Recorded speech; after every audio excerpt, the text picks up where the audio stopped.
డబ్బు, అనారోగ్యం, ఉద్యోగం, వ్యాపారం అప్పులతో బాధపడుతున్నారా? వెంటనే జేకేఆర్ గురువు గారికి కాల్ చేసి అపాయింట్మెంట్ తీసుకోండి.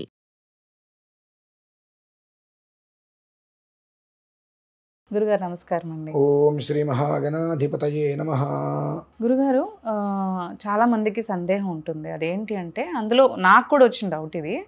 అంటే చాలామంది ఒకసారి అంటే ఎవరన్నా అమ్మ నాన్న చనిపోయినప్పుడు కానీ, లేదంటే ఎవరన్నా ఇంట్లో కాలం చేసినప్పుడు, పిల్లలు ఏదో ఎవరో ఒకరు రిలేషన్, భర్త ఇలాంటి వాళ్ళు ఎవరన్నా చనిపోయినప్పుడు కూడా వాళ్ళకి సంబంధించిన వస్తువులు ఎవరు తీసుకోవాలి అనే దానిపైన చాలామందికి డౌట్ ఉంటుంది. అంటే ఒకవేళ అమ్మ నాన్న ఎవరైనా చనిపోయినా కానీ పిల్లలు తీసుకోవాలా, అయితే ఎవరికి చెందుతుంది అసలు యాక్చువల్గా అనేది. అండ్ అంతేకాకుండా చాలామంది ఏంటంటే వాళ్ళ మీద ప్రేమతో కొన్ని వస్తువుల్ని ఇంట్లో దాచుకుంటూ ఉంటారు. అంటే బట్టలు కావచ్చు, లేదంటే వాళ్ళు వాడిన వస్తువులు కావచ్చు, వాళ్ళు కూర్చున్న చైరనో లేదంటే వాళ్ళు వాడిన పెన్ననో, అలాంటివి కొన్ని వస్తువులు కూడా జ్ఞాపకార్థం దాచుకుంటూ ఉంటారు. అసలు అలా దాచుకోవచ్చా అని అంటున్నాను నేను. మాతా చతే పితా చతేగ్రం వృక్షస్య రోహతః. మీరు అడిగారు కదా, దీనికి నేను అనుకుంటా ఇంత అనాలోచనం కలిగినటువంటి మనుషులు భూమి మీద ఎలా ఉన్నారు అని. ఒక వ్యక్తి చనిపోయాడు, ఆ వ్యక్తి వస్తువులు, అతను పెట్టుకున్న బంగారం కావచ్చు, వాచి కావచ్చు, ఇది కావచ్చు, ఇది కావచ్చు, అవి గుర్తుగా మన దగ్గర ఏవి ఉంచుకోవాలి, ఏవి ఉంచుకోకూడదు అనేటువంటి దాని మీద నడుస్తుంది. అన్నీ పక్కన పెట్టేద్దాం. ఆ చనిపోయిన వ్యక్తికి నువ్వెవరు? ఏదో ఒక రిలేషన్ అయి ఉండొచ్చు. అది కాదమ్మా అక్కడ ప్రశ్న. చనిపోయినటువంటి వ్యక్తికి సంబంధించినటువంటి బట్టలు వాడకూడదు, దయ్యం పడుతుందని కొంతమంది అంటారు. వాళ్ళు వాడిన బట్టలు కనుక వాడితే వాళ్ళ ఆత్మహత్య పట్టేసుకుంటుంది, ఇబ్బందులు రకరకాలుగా ఈ మధ్య చెబుతున్నారు, ఇబ్బందులు పెడతాయి, వాళ్ళవి ఏవి వాడకూడదు, వాళ్ళ చెప్పు రకరకాలుగా. అలా కాకుండా మళ్ళీ అంటే పిల్లలు వాడకూడదు, ఇంకెవరికన్నా ఇవ్వచ్చు అని అంటుంటారు. నువ్వెక్కడి నుంచి వచ్చావని అంటున్నాను నేను. ఆయన నుంచేగా నువ్వు వచ్చింది. అవును, ఆయన వాడిన వస్తువులే వాడకూడదు అనేటువంటిది ప్రమాణం తీసుకొచ్చారుగా. ఆయన నుంచి వచ్చి నువ్వెలా పనికి వస్తున్నావు మరి? అలా అంటారు. అలా అంటాం కాదమ్మా. ఆయన వాడిన వస్తువులు మన ఇంట్లో ఉంటే ఆత్మ పట్టుకుంటుంది, పిశాచం పట్టుకుంటుంది, ప్రేతం పట్టుకుంటుంది అని చెప్పి రకరకాలుగా ఈ మధ్యకాలంలో ఏమాత్రం విషయం తెలియని వాళ్ళు మరి ఎందుకు స్టూడియోలో కూర్చోబెట్టి ఇంటర్వ్యూస్ చేస్తున్నారో నాకైతే తెలియట్లా. ఇంత కూడా విషయ పరిజ్ఞానం లేని వాళ్ళు బ్రహ్మోపదేశం చేస్తాను వీధి వెంబడి తిరుగుతుంటే అటువంటి పనికి మాలిన మెదవాళ్ళందరినీ తీసుకొచ్చి స్టూడియోలో కూర్చోబెట్టి ఇంటర్వ్యూస్ చేస్తున్నారు. మరి ఎందుకు చేస్తున్నారు నాకైతే తెలియట్లేదు. కొడుకు ఎక్కడి నుంచి వచ్చాడు? ఆయన నుంచే వచ్చాడు. కూతురు ఎక్కడి నుంచి వచ్చింది? ఆయన నుంచే. మరి వీళ్ళు పనికొస్తారా? వీళ్ళు అంటే ఆయన కట్టుకున్నటువంటివో ఆయన వాడినటువంటివో ఇవే పనికి రానప్పుడు ఆయన నుంచి వచ్చిన వీళ్ళు ఎలా పనికొస్తున్నారు? ఫస్ట్ ఆఫ్ ఆల్ ఆయన ఒక ఇల్లు కట్టాడు, ఆ ఇల్లు నీకు ఎలా పనికొస్తుంది? అంటే ఎక్కడా కూడా ఖరీదు లేనటువంటివి, పనికి రానటువంటివి, ఉపయోగం లేనటువంటివి అవి మాత్రం ఇంట్లో వాడకూడదు, పెట్టకూడదు, చెందకూడదు, చేయకూడదు అని పదం. అదే ఆయన చనిపోయినప్పటికీ ఆయన దగ్గర 1 కిలో బంగారం ఉంది, బయటపడేస్తారా? బంగారం అయితే పంచుకోవాలని చేస్తారు. అవును అవును, బయటపడేరుగా. దాని గురించి గొడవలే అయిపోతాయి అన్నదమ్ముల మధ్యలో. బంగారం బయటపడేరుగా. అవును, ఆయన ఇంట్లో ఆయన సొంతగా ఇల్లు కట్టుకున్నాడు, ఆ ఇల్లు బయటపడేయట్లేదుగా.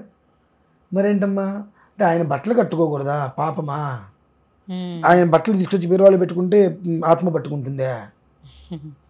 చెప్పేవాడికి ఇంత కూడా సిగ్గు ఎగ్గు లేదు. కడుపుకి అన్నం తింటాడో పేడ పొరుగు నోట్లోంచి కూడా తీసుకునే ఉన్న పెంట తింటాడో తెలియట్లేదు చెప్పే వ్యక్తి. ఆచరించేవాడికైనా ఉండాలిగా.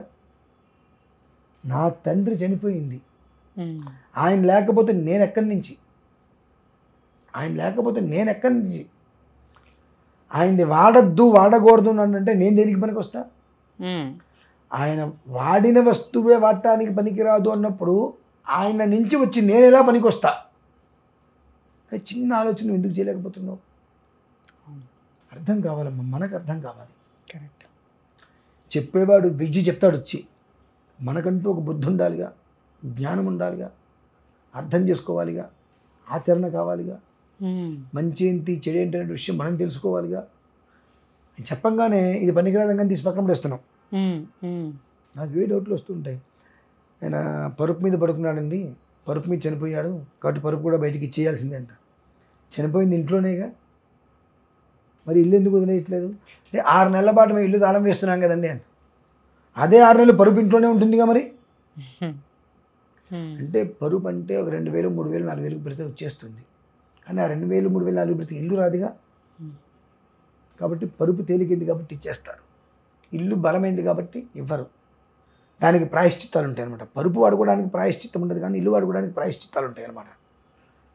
ప్రాయశ్చిత్తం ఉంది అంటే అది ప్రజ్ఞానికి ఉపయోగిస్తుందిగా, దీనికి మాత్రమే ఉపయోగిస్తుంది, దానికి ఉపయోగించడం ఉంటుందా? కాదు కదా.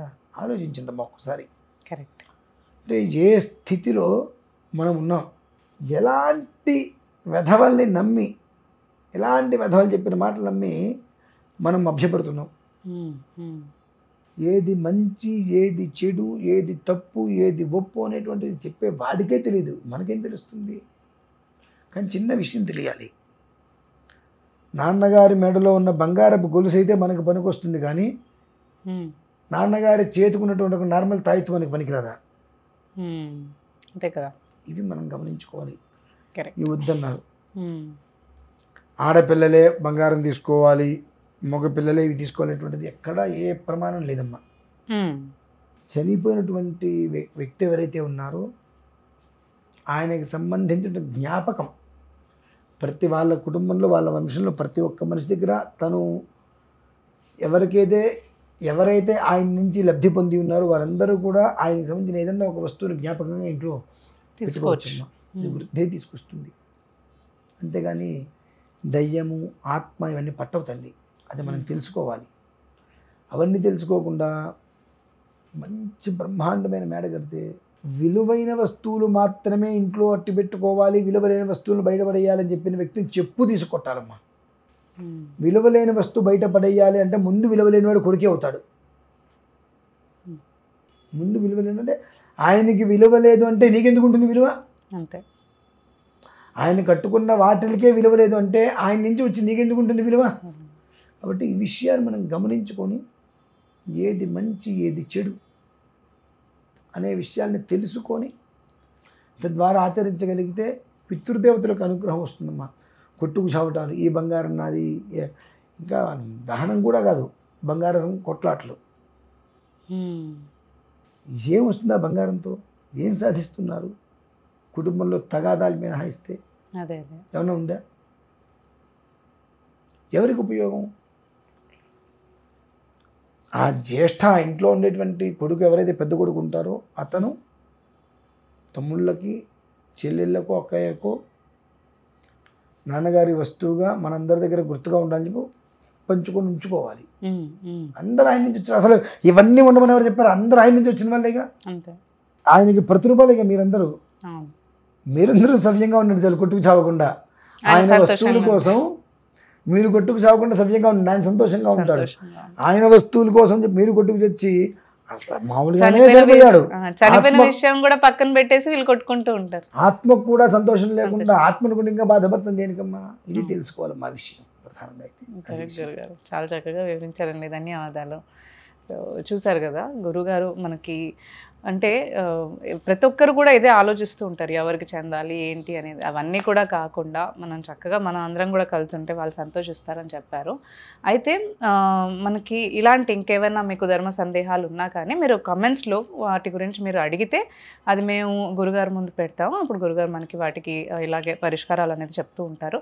అంతేకాకుండా మీరు జాతకరీత్యా ఏమైనా సమస్యలతో బాధపడుతున్నట్లయితే గురుగారితో మాట్లాడాలని కానీ కలవాలని కానీ అనుకున్నట్లయితే మీరు స్క్రీన్ పైన ఉన్న నంబర్స్ని మీరు కాంటాక్ట్ చేసి అపాయింట్మెంట్ తీసుకుని గురుగారితో మాట్లాడే అవకాశం అనేది మీరు పొందొచ్చు.